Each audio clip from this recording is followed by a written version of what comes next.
하나님 은혜로 잘 되고 있음을 믿습니다. 또 예배를 피하신 후에 소리내어서 기쁘고 밝고 환하게 큰 미소를 띠면서 안녕하세요라고 10명 이상 또 인사하시고 이 교회가 행복한 웃음이 있는 인사가 있는 평강이 있는 교회가 되기를 우리 주님의 이름으로 축복합니다. 제가 대학원 다닐 때 원우의 임원이었습니다. 그래서 이제 영성 훈련을 준비해야 되는 일이 있었어요. 그때 스위스 제네바에서 사역하고 있는 목사님을 초청해서 영성 훈련 이제 말씀 강사로 세우자라고 하는 이야기가 있었습니다. 그런데 스위스 제네바에 계신 목사님을 한국으로 초청하는데 강사비 사례금이 책정된 게 20만 원이었습니다. 20만 원 가지고 스위스에 계신 목사님을 한국으로 초청해서 2박 3일 영성훈련 말씀 강사를 세우도록 하자라고 주문이 들어왔어요. 그래서 참나 이거 할 수도 없고 안 할 수도 없고 이런 어려운 일을 만났을 때 우리가 이 문제들을 어떻게 풀어내야 하는지 과거의 일이지만 여러분들은 오늘 지금 당장 만나신 정말 당황스럽고 난처하고 어떻게 해야 될지 모르는 그 어려운 일을 만났을 때 그 문제들을 어떻게 해결하고 계십니까? 이 세상에는 늘 말씀드리지만 두 종류의 사람들이 있어요. 내 생각대로 내 힘으로 사는 사람이 있고 하나님을 따라서 하나님 힘으로 사는 사람이 있습니다. 늘 말씀드리잖아요. 제가 가장 좋아하는 표현 중에 몇 가지가 있는데 그 중에 하나는 신앙생활 하시는 거예요. 교회 생활하는 게 아니라 신앙생활 하시는 거예요. 봉사생활이 아니라 신앙생활 하시는 거예요. 인생 살 때 신앙으로 인생을 살아가시는 게 신앙생활이에요. 교회에서 봉사를 왜 하는지 아세요? 봉사를 통해서 신앙을 배우시는 거예요. 교회에서 예배하고 기도하고 말씀 읽고 여러 가지 활동들 교회 생활을 왜 하는지 아세요? 교회 생활을 통해서 신앙을 배우시는 거예요. 그리고 교회 문 열고 삶의 현장에 나가시면 교회에서 배운 신앙으로 삶을 풀어가시는 것이 신앙생활입니다.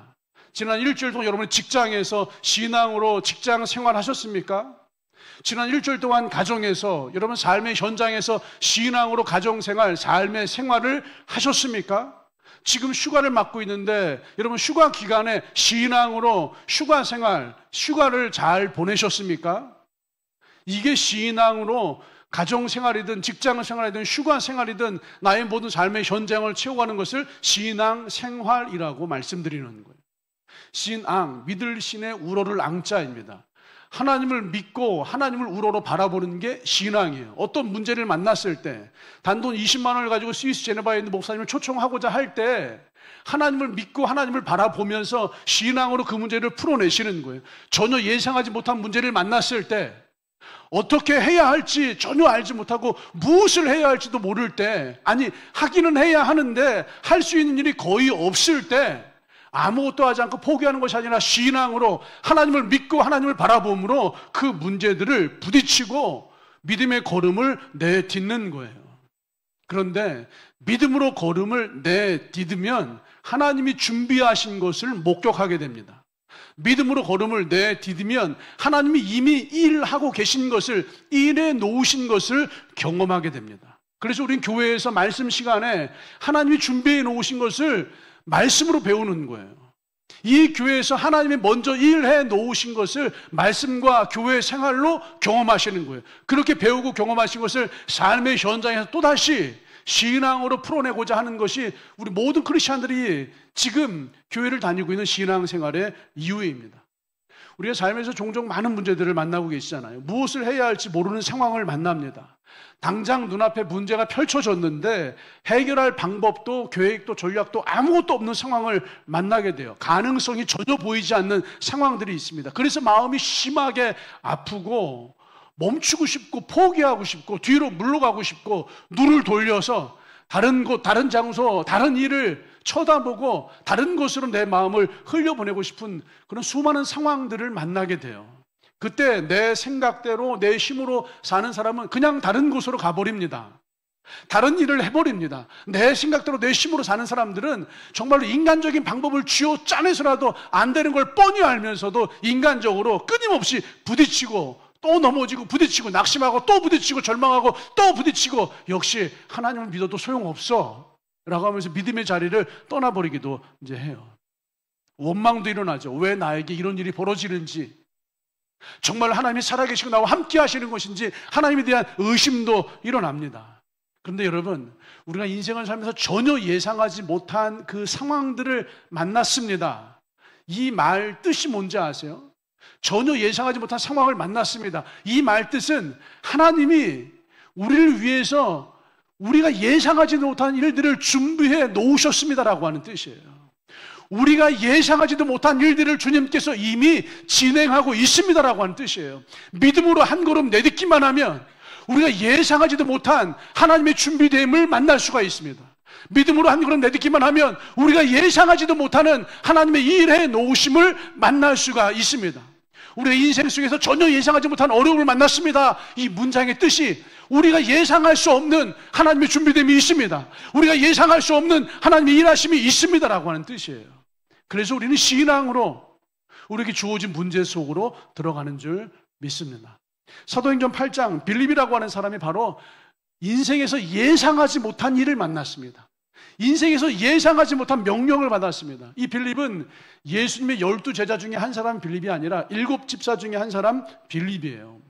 정말 주의 복음을 증거하고 교회를 위해서 충성하고 아버지 나라를 위해서 일한 7집사 빌립, 이 교회 모든 집사님들에게 빌립의 은혜가 있기를 주님의 이름으로 축복합니다. 사도행전 6장에서 빌립은 사마리아 지역에서 왕성하게 복음을 증거했습니다. 사마리아 지역을 발칵 뒤집었어요. 복음을 선포하고 수많은 사람들에게 세례를 주고 사마리아 땅을 복음의 땅, 하나님의 땅으로 완전하게 변화시켰습니다. 복음 사역이 잘 되고 있어요. 많은 사람들이 쉽게 나와서 세례를 받고 교회 공동체가 이루어지고 있어요. 그런데 그때 하나님이 빌립에게 전혀 다른 말씀을 하십니다. 사도행전 8장 26절이에요. 다 같이 읽을까요? 시작. 주의 사자가 빌립에게 말하여 이르되 일어나서 남쪽으로 향하여 예루살렘에서 가사로 내려가는 길까지 가라. 그 길은 광야라. 아멘. 여기서 중요한 표현이 있습니다. 그 길은 광야라. 광야는 아무것도 없습니다. 아주 삭막한 곳이에요. 사진을 좀 준비해 좀 보시겠어요? 광야 사진을 좀 보여주십시오. 광야는 이런 곳이 이스라엘 광야예요. 이스라엘 예루살렘에서 가사로 들어가는 광야가 이렇게 생겼습니다. 아무것도 없어요. 나무도 없고 풀도 거의 없어요. 그늘도 없죠. 물도 없죠. 사실 길이 있다고는 하지만 그 시절에는 길도 제대로 없었습니다. 빌립이 어떤 사람이냐면 복음 전도자예요. 복음을 전하는 사람에게는 사람이 필요해요. 사람을 만나야 복음을 이야기하고 말하고 선포하고 증거할 거 아니에요? 그런데 광야는 사람이 있는 땅이 아니에요. 그런데 하나님 뭐라고 말씀하셨죠? 예루살렘에서 가사까지 가라. 그 길은 곧 광야니라. 한마디로 광야로 가라 이거예요. 저 광야 파스쿠치가 있는 것도 아니에요. 덥다고 해서 뭐 아이스 아메리카노 이런 거 마실 수 있는 장소도 아니에요. 아무것도 없어요, 여러분. 사람이 있습니까? 하나님이 주소를 딱 좌표를 찍어주면서 예루살렘시 광야로 167번 길로 가라. 이게 주소, 좌표를 주신 것도 없어요. 계획도 없어요. 일정도 없어요. 시간도 없어요. 만날 사람이 누구인지, 거기서 어떤 일을 해야 되는지 아무것도 없어요. 그냥 광야로 가라 이거예요. 그냥 무작정 광야로 가라 이거예요. 이게 이성적으로, 합리적으로 생각하면 납득할 수가 없어요, 여러분. 전도는 사람이 있는 곳에 가서 해야죠. 도시에 가야죠. 마을에 가야죠. 저 광야에서 지금 무슨 일을 하겠어요, 여러분? 할 일이 아무것도 없습니다. 또 빌립은 지금까지 사마리아에서 큰 복음 사역을 하고 있잖아요. 수많은 사람들에게 복음을 증거하고 복음의 열매, 전도의 열매, 교회의 열매가 이루어지고 있잖아요. 그런데 그 좋은 사역지, 왕성한 사역을 다 내려두고 광야로 가라? 굉장히 어려운 말이에요. 이제 그만 보여주셔도 돼요. 계속 보여주시니까 광야 얘기만 하잖아요, 지금. 네. 언제 멈추시나 지금. 네. 제가 이제 MBTI로 이걸 한번 이제 분석을 해봤어요. 그랬더니 MBTI 유형별로 빌립에게 광야로 가라. 이 문장 앞에 MBTI 유형별로 엄청 반응이 다 다르더라고요. 그중에 그냥 하나만 소개해드릴게요. 계획적이고 분석적인 성향이라면 아마 이렇게 말했을 거예요. 주님, 말씀이 조금 불분명합니다. 광야 어디로 가라는 거죠? 광야 어디에서 누구를 만나는 거죠? 몇 시예요? 장소가 어디예요? 몇 사람을 만나는 거예요? 그 사람을 만나면 무슨 일을 해야 되죠? 조금 구체적으로 알려주세요. 이렇게 막연하게 말씀하시면 주님이라도 참 많이 곤란합니다. 이게 이제 어떤 계획적이고 분석적인 성향의 사람들은 이렇게 얘기할 거예요. 주소도 안 알려주시고, 만날 사람도 안 알려주시고, 시간도 안 알려주시고, 무작정 광야로 가라. 그냥 광야로 가라. 여러분 그렇게 하시면 여러분 가시겠어요? 안 가시겠어요? 우리 이성모 집사님 가시겠어요? 안 가시겠어요? 무작정 가라는 거예요, 광야로. 우리 정수혁 집사님 가겠어요? 안 가겠어요? 여러분 어떠세요, 여러분? 그냥 무작정 광야로 가라 이거예요. 그냥 계획도 없이 시간도 없이 누구를 만나는지 아무 정보도 없이 그냥 광야로 가라 이거예요. 그런데 사도행전 8장의 빌립은 묻지 않았습니다. 그냥 갔습니다. 아무것도 따지지 않았습니다. 무작정 갔습니다. 27절 말씀에 일어나 가서 보니, 이해가 돼서 간 게 아니에요. 설명이 돼서 간 게 아니에요. 광야, 나무도 없고 그늘도 없고 물도 없고 사람도 없고 도시도 없고 마을도 없고 주소도 없고 시간도 없고 누구를 만나는지 어떤 일을 해야 되는지 아무것도 몰라요. 그 광야 수백 평, 수천 평이 아니에요. 수만 평, 수십만 평의 광야란 광야 사막이 펼쳐져 있어요. 그 광야란 광야 사막 한가운데서 어디에서 누구를 어떻게 만나느냐고요. 만나면 무슨 일을 하냐고요. 그런데 빌립은 그냥 일어났습니다. 빌립은 그냥 갔습니다. 그냥 무작정 일어나서 갔습니다. 이 짧은 구절, 일어나 가서 보니, 이 짧은 구절 안에 빌립이 가지고 있는 신앙, 빌립이 가지고 있는 믿음, 빌립이 가지고 있는 하나님에 대한 순종이 담겨 있어요. 아무 정보가 없어요. 계획이 없어요. 그냥 간 거예요.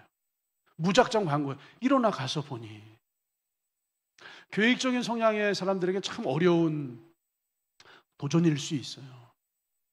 그런데 하나님은 그 어려운 도전 앞에서 일어나 가서 본의의 사람이 되기를 원하시는 줄 믿습니다. 그렇게 일어나 가서 보니 그곳에 에디오피아 여왕 간다기의 모든, 이렇게 써 있어요. 모든 국고를 맡은 내시가 있었습니다. 에디오피아 여왕 간다기의 모든 국고를 맡았다. 지금으로 치면 에디오피아 제국의 기획재정부 장관 정도 되는 사람이에요. 에디오피아 제국의 기획재정부 장관을 만났어요. 장관이면 얼마나 바쁘겠습니까? 그런데 그 바쁜 장관이 자신의 영혼의 문제를 해결하기 위해서 에디오피아 제국에서 이스라엘, 예루살렘까지 왔습니다. 지금도 에디오피아에서 이스라엘까지 오려면요, 비행기로 한 4-5시간 정도 걸려요. 그 당시에는 병고를 타고 왔습니다. 아까 광야 사진을 보셨지만 길도 좋은 길이 아니에요. 수천 킬로의 길을 병고를 타고 정말로 굽이굽이 좀 울퉁불퉁한 길을 병고를 타고 온 거예요. 자기의 영혼의 문제를 해결하기 위해서.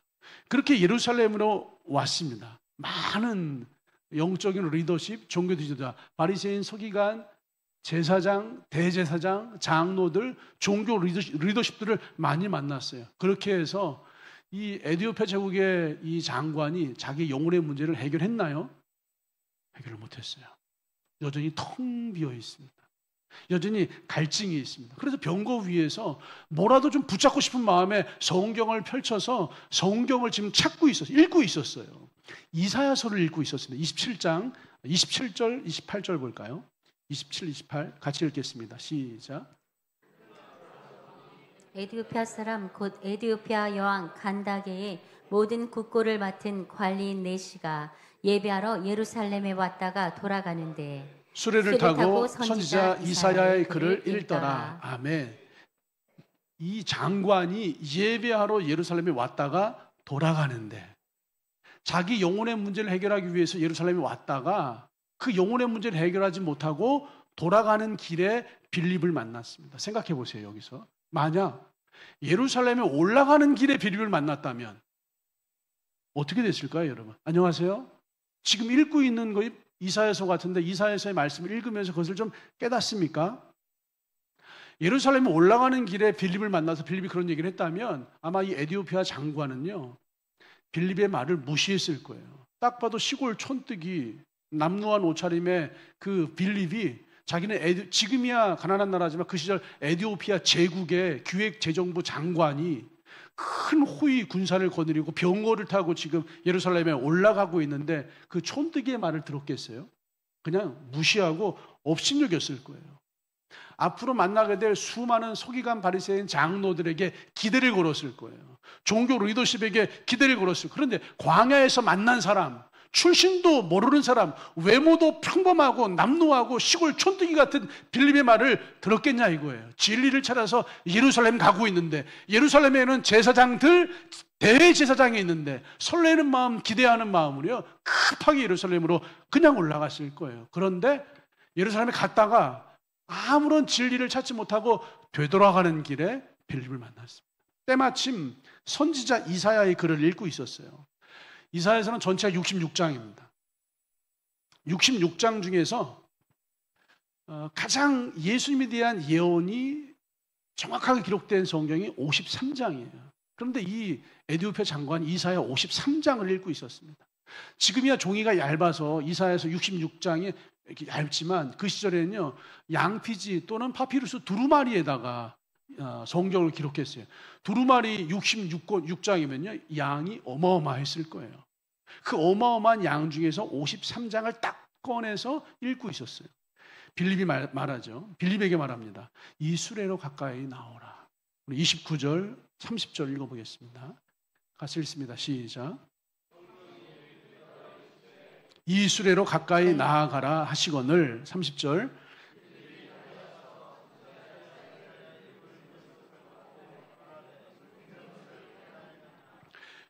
성령님이 빌립에게 말씀해요. 수레로 가까이 나아가라.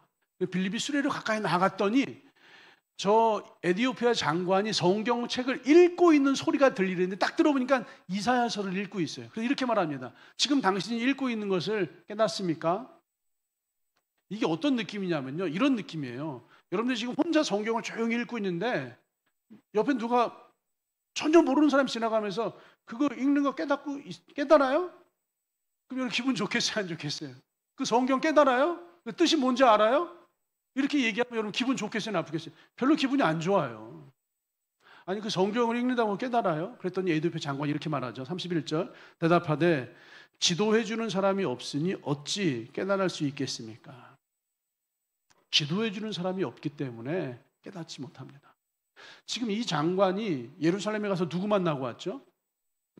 제사장들, 대제사장, 서기관 바리새인, 영적 리더십들을 만나고 왔어요. 그런데 아무도 영혼의 문제를 해결해 주지 못했고 이사야서 말씀에 대해서 누구도 그 진실을 알려주는 사람이 아무도 없었습니다. 지도해 주는 사람이 없으니 어떻게 깨닫겠습니까? 그리고 빌립을 청해서 수레 위로 올라오십시오 라고 빌립을 청하죠. 32절 제가 읽어드릴게요. 읽는 성경 구절은 이것이니 일러스되 그가 도살자에게로 가는 양과 같이 끌려갔고 털 깎는 자 앞에 있는 어린 양이 조용함과 같이 그의 입을 열지 아니하였도다. 여러분 이 양이 누구죠? 예수님이시죠. 지금 빌립과 에디오피아 장관이 읽고 있는 성경 구절은 이사야서 53장 7절과 8절 말씀이에요. 여러분이 사도행전 8장에서 지금 읽고 있는 그 성경 구절이 이사야서 53장 7절과 8절 말씀이에요. 그리고 바로 그 앞에 5절과 6절은 이렇게 말씀합니다. 그가 찔림은 우리의 허물 때문이요 그가 상함은 우리의 죄악 때문이라. 그가 징계를 받음으로 우리는 평화를 누리고 그가 채찍에 맞음으로 우리는 나음을 입었도다. 6절 우리는 다 양 같아서 그릇 행하여 각기 제 길로 갔거늘 여호와께서는 우리 모두의 죄악을 그에게 우리 모두의 죄악을 그 어린 양에게 담당시키셨도다. 그리고 에디오피아 장관이 묻는 거예요. 제가 지금 이사야서 53장 이 6절, 5절, 6절, 7절, 8절 말씀을 읽고 있는데 이 양이 누구를 가리키는 겁니까? 대제사장도 장로들도 서기관 바리새인들 아무도 알려주지 않았습니다. 이 선지자가 말한 이 사람이 누구입니까? 여러분 누구죠? 예수님이시잖아요.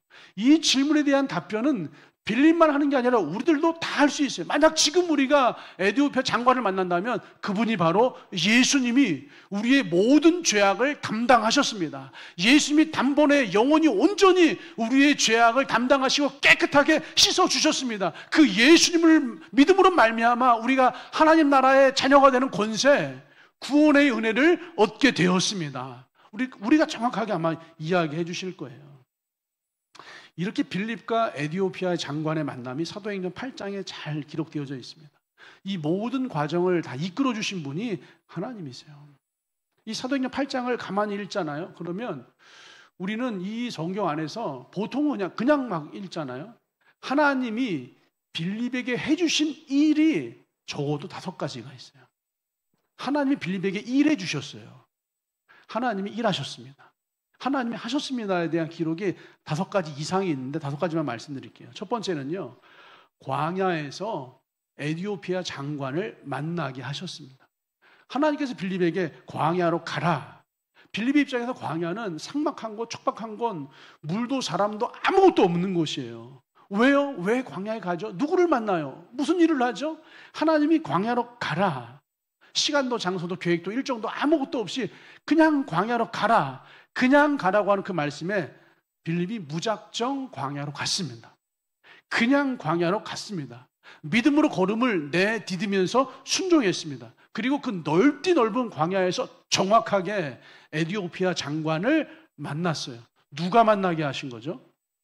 하나님 만나게 하신. 아까 사진 보셨지만 그 넓은 그 광활한 광야에서 빌립이 갔다고 해서 그냥 만날 수 있는 게 아니에요.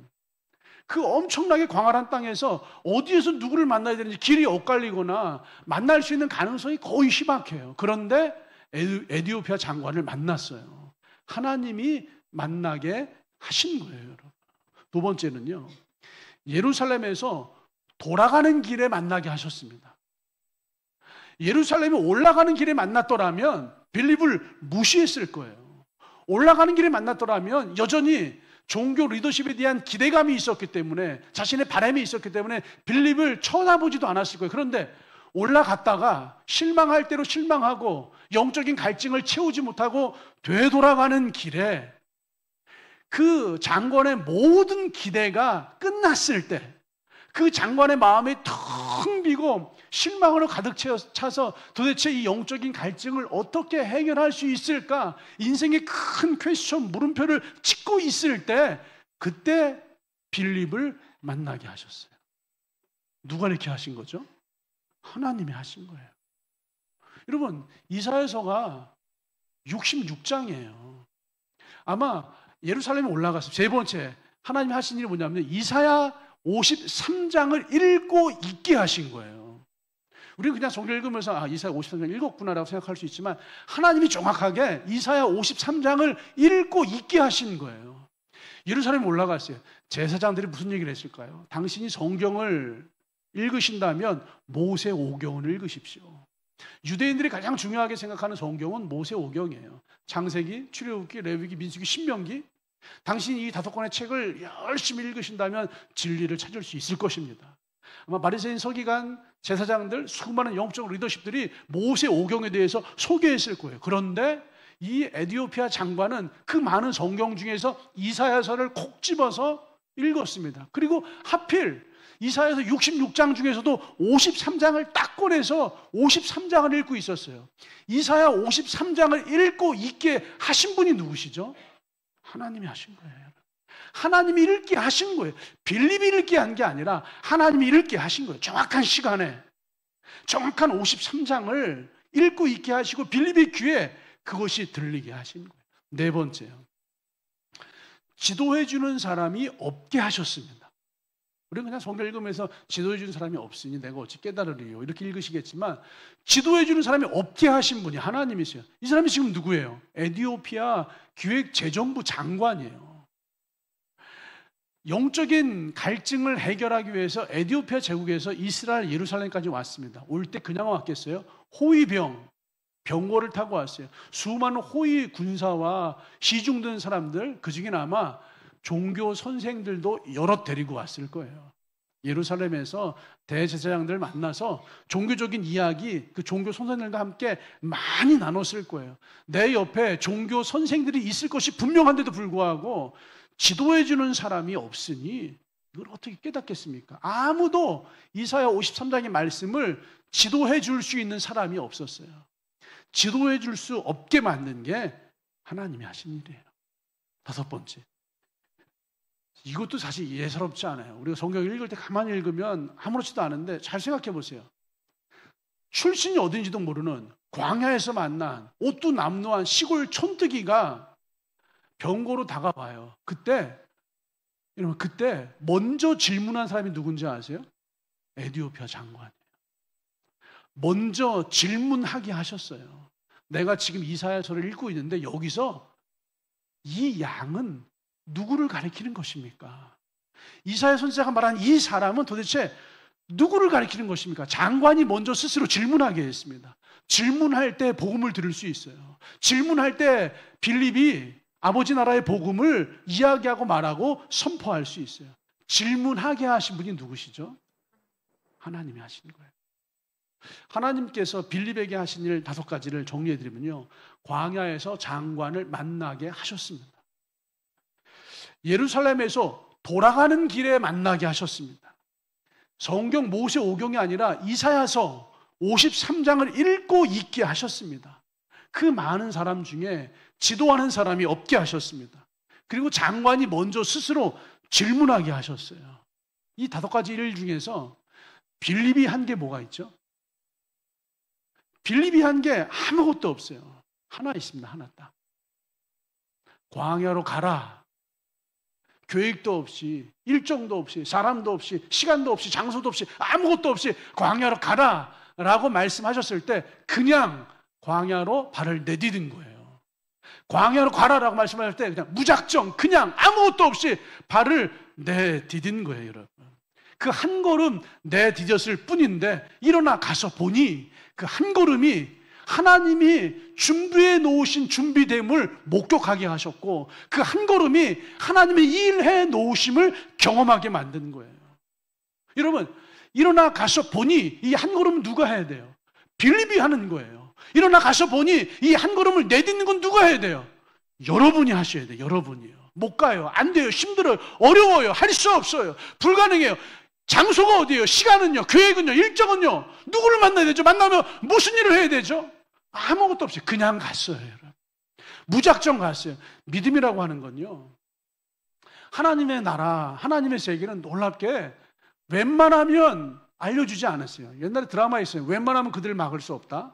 웬만하면 그분을 알려주지 않는다예요. 그분은 웬만하면 알려주지 않으세요.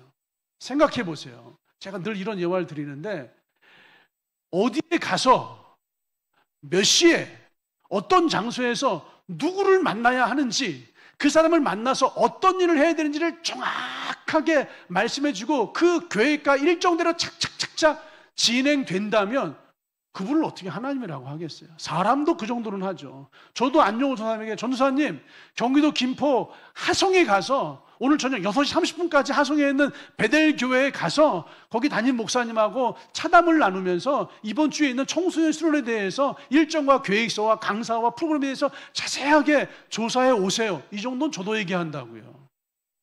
하나님은요, 웬만하면 정보를 알려주지 않으세요. 그냥 가라. 무작정 가라. 일어나 가서 보니 그 길은 곧 광야니라. 왜 그런지 아세요? 그냥 가라라고 하는 그 말씀 안에, 무작정 가라라고 하는 그 말씀 안에 우리의 믿음을 요구하시는 거예요. 믿음이 없이는 발을 내디딜 수가 없습니다. 만약 빌립이 안 갔으면 어떻게 됐을까요? 에디오피아 제국, 에디오피아 장관, 그 사람은 아마 진리를 찾지 못했을 거예요. 빌립이 안 갔더라면 빌립의 역사는 성경에 기록되지 않았을 거예요. 만약 빌립이 가지 않았더라면 전혀 엉뚱한 이야기가 펼쳐졌겠죠. 앞서 설교 초반에서 이야기드렸던 대학원 영성훈련 이야기를 마저 드릴게요. 말씀 강사를 섭외하는 게 참 어려운 일이었어요. 대학원생들은 이제 설문조사를 했죠. 이번 영성훈련, 봄학기, 가을학기 2박 3일 영성훈련을 하는데 이번 영성훈련에 어떤 강사 목사님을 초청하면 좋겠습니까? 학생들이 이재철 목사님을 딱 써서 냈어요. 이재철 목사님이 그 시절 대학원생들에게 가장 인기가 좋았습니다. 그 시절에는 주님의 교회 사역을 마치고 사역을 내려놓으시고 스위스 제네바에 가셔서 한인교회 목회를 하고 계셨어요. 그리고 나중에 스위스 제네바 한인교회를 사임하시고 100주년 기념교회 청빙받아서 사역을 하시다가 정년 다 채우시고 지금 은퇴를 하셨죠. 이재철 목사님을 초청해달라고 하는데 그분이 지금 스위스 제네바에 있단 말이에요. 임원들이 모여서 회의를 했어요. 그때 이제 원우회 회장이 울산에서 목회하고 있는 조현식 목사님이었고요. 원우회 부회장이 저였고 원우회 총무가 김덕중 목사님이었어요. 그래서 세 사람이 그렇게 친한 이유가 그때 하도 고생을 해서 세 사람이 친한 거예요.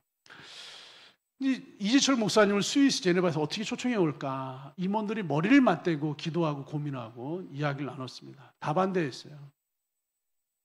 사례비 20만 원 받고 어떻게 스위스 제네바에서 여기로 오시겠냐.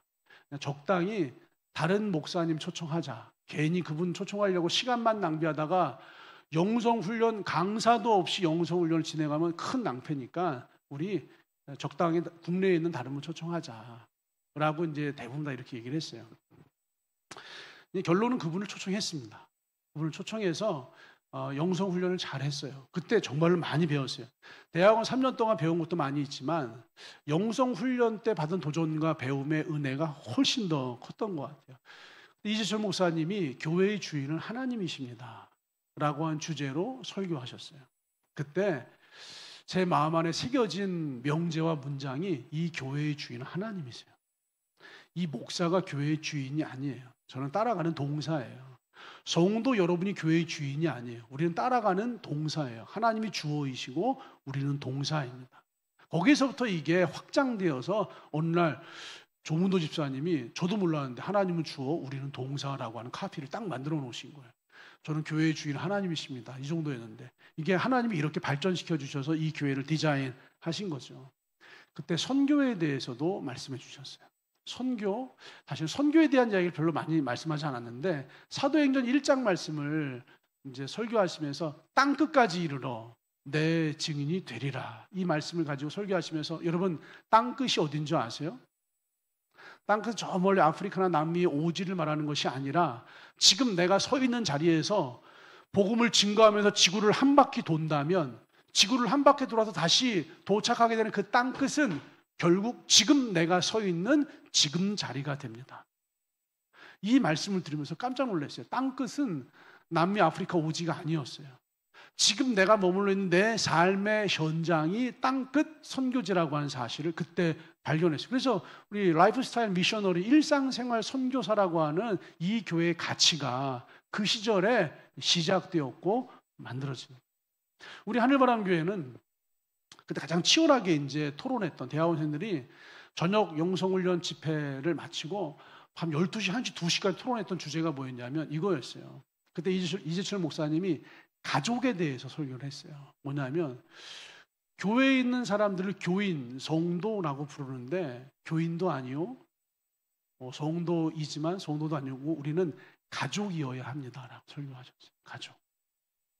그리고 그날 밤에 대학원생들과 이제 뜨겁게 토론 이제 이야기를 나누면서 가족에 대해서 여러 가지 이제 정의를 내리고 영적 가족, 예수의 보혈 하나 된 우리 가족에 대해서 이야기를 나누면서 이제 그런 마음이 들어왔어요. 여러분 생각해 보세요. 가족이 우리 하늘바람교회는 성도의 장례식이나 결혼식에 사례비를 받지 않습니다. 이 목사가 장례식을 집례한다고 사례비를 안 받아요. 결혼식을 주례한다고 사례비를 안 받아요. 네, 이분은 어디 계시지? 이해찬 목사님 아버지가 사례비를 좀 주셨어요. 제가 속으로 이렇게 생각했죠. 우리 가족이 아니니까. 할렐루야. 그러니까 우리 교회 성도들의 장례, 결혼에 사례비를 받지 않습니다. 왜냐하면 가족이잖아요. 가족, 여러분 가족, 뭐 조카나 자녀가 결혼식 한다고 사례비 받으세요? 여러분 뭐 조카나 뭐 자녀가 결혼, 뭐 장래 어떤 경조사가 있다고 해서 금품을 수수하세요? 안 하시잖아요. 가족이니까. 그래서 이 교회가 장래 결혼식에 사례비를 받지 않는 거예요. 이렇게 그때 영성훈련에 오셨던 이재철 목사님을 통해서 정말로 많은 도전이 있었고 그 흔적이 지금 하늘바람교회 여기저기에 많이 녹아 들어가 있습니다. 그런데 문제는 뭐냐면 그분이 스위스 제네바에 있다는 거예요. 책정된 대학원에서 주기로 책정된 이제 사례비는 20만 원이라는 거예요. 오시겠어요? 이분이 지금도 인지도가 있지만 그 시절에도 인지도와 영향력이 대단했습니다. 더 젊은 시절이었으니까. 네, 그 해외에 있는 코스타 집회 강사를 주로 하셨어요. 코스타는 뭐 3,000명, 4,000명씩 모이잖아요. 뭐 1,000명, 2,000명 모이는 집회도 아니고 대학원생 한 4, 50명 모이는 영성훈련에 뭐 항공료, 체류비, 호텔비 뭐 전부 다 지원해서 뭐 몇백만 원, 뭐 몇천만 원 주는 것도 아니고 고작 20만 원. 이런 집회에 오시겠냐고요.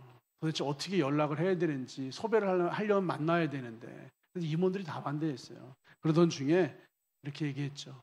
우리 전화라도 한번 해보자. 그냥 전화나 한번 해보자. 하나님이 하시면 하나님이 이루시고, 뭐 하나님이 막으시면 일이 안 이루어지겠지. 전화나 한번 해보자. 그래서 한 분을 통해서 전화번호를 수배했어요. 스위스 제네바로 전화를 했죠. 여보세요? 이재철 목사님의 톤이 있습니다. 여보세요라고 나지막하게 말씀하시더라고요. 그리고 자초지종을 설명했습니다. 우리가 경기도 이제 안양시에 있는 성결대학교 대학원 학생들인데 영성훈련을 하려고 합니다. 목사님, 한국에 오셔서 우리 영성훈련 강의를 좀 해주시죠.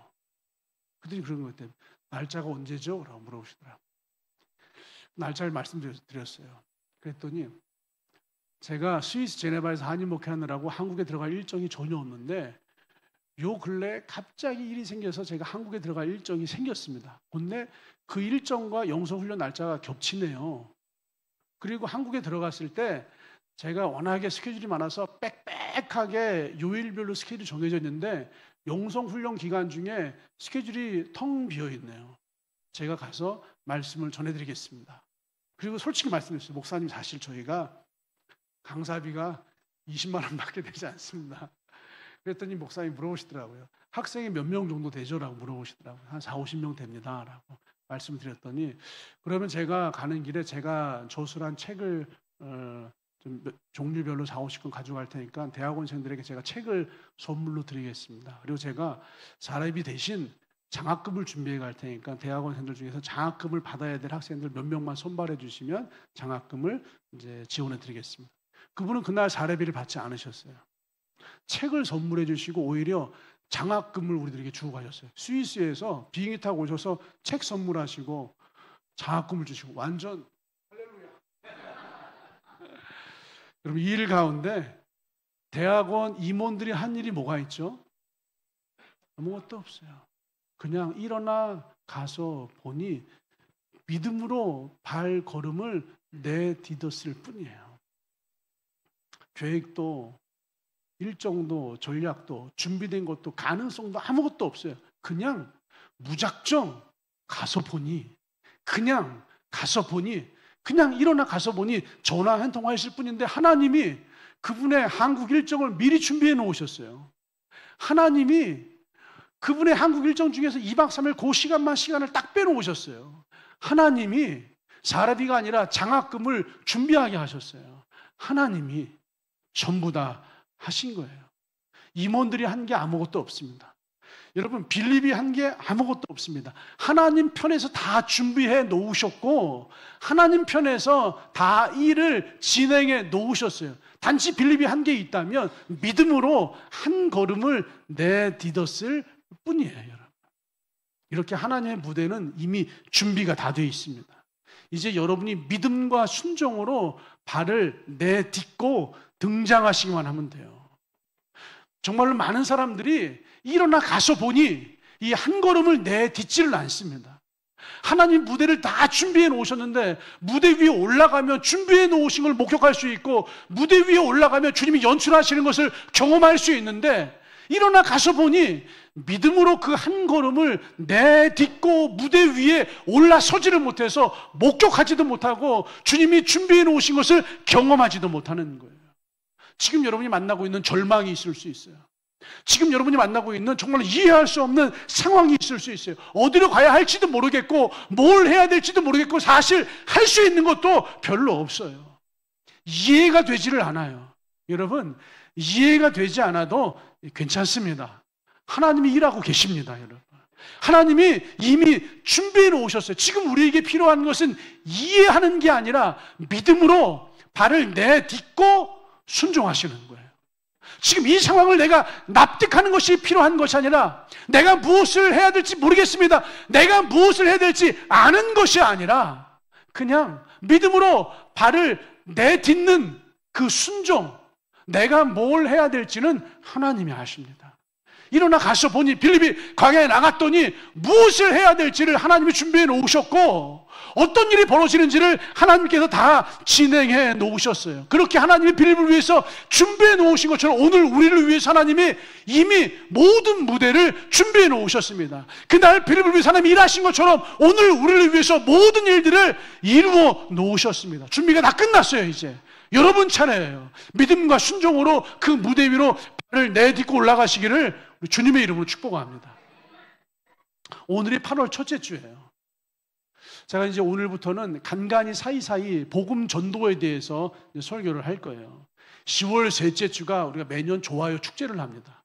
이번 10월 셋째 주 좋아요 축제는 앞에 수식을 하나 더 붙여요. 대전도 좋아요 축제를 할 것입니다. 뜨거운 8월에 전도할 거예요.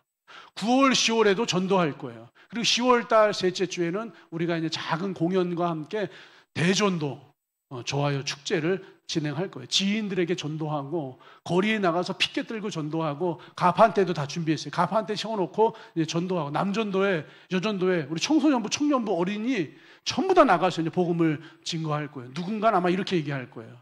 이렇게 뜨거운데요? 이렇게 뜨거운 8월에 거리에 나가도 목사님 사람 없어요. 8월 지나고 9월 돼도요, 목사님 이 시간에 사거리에 나가면 사람들 다 일하느라고 사람 없어요. 요즘은요, 전도한다고 되는 시대가 아니에요. 사람들 혐오해요. 싫어해요. 여러분, 전도는 내가 만드는 게 아니에요. 하나님이 준비하시는 거예요. 그날 빌립이 나가지 않았으면 에티오피아 장관 어떻게 됐겠어요, 여러분? 그냥 일어나 가서 보니 하나님이 준비해 놓으신 에티오피아 장관이 있었습니다. 내가 만드는 것이 아니라 하나님이 준비하신 현장에 들어가는 게 전도예요. 그 현장에 들어가면 주님이 준비해 놓으신 에티오피아 장관, 지인이 있고 가족이 있고 친구가 있고 거기서 우연히 만나는 사람이 있고 영적인 목마름을 가지고 도대체 이것이 무엇입니까? 라고 질문하는 사람을 우리가 만나게 될 거예요. 일어나 가서 보니 지금 주님께서 광야로 가라라고 말씀하세요. 이제 여러분들 인생을 위해서 모든 무대를 준비 다 해놓으시고 이제 믿음과 순종으로 발을 내딛고 그 인생 무대 위로 올라가라 말씀하고 계세요. 전도의 무대를 다 준비해 놓으시고 만나야 될 사람들 예비해 놓으시고 믿음과 순종으로 그 전도의 무대 위로 올라가라라고 말씀하고 계세요. 여러분, 하나님이 이미 준비하시고 이루어 놓으셨습니다. 이제 여러분 차례입니다. 믿음과 순종으로 발을 내딛고 하나님이 준비하신 무대 위에 올라서시기를 우리 주님의 이름으로 축복합니다.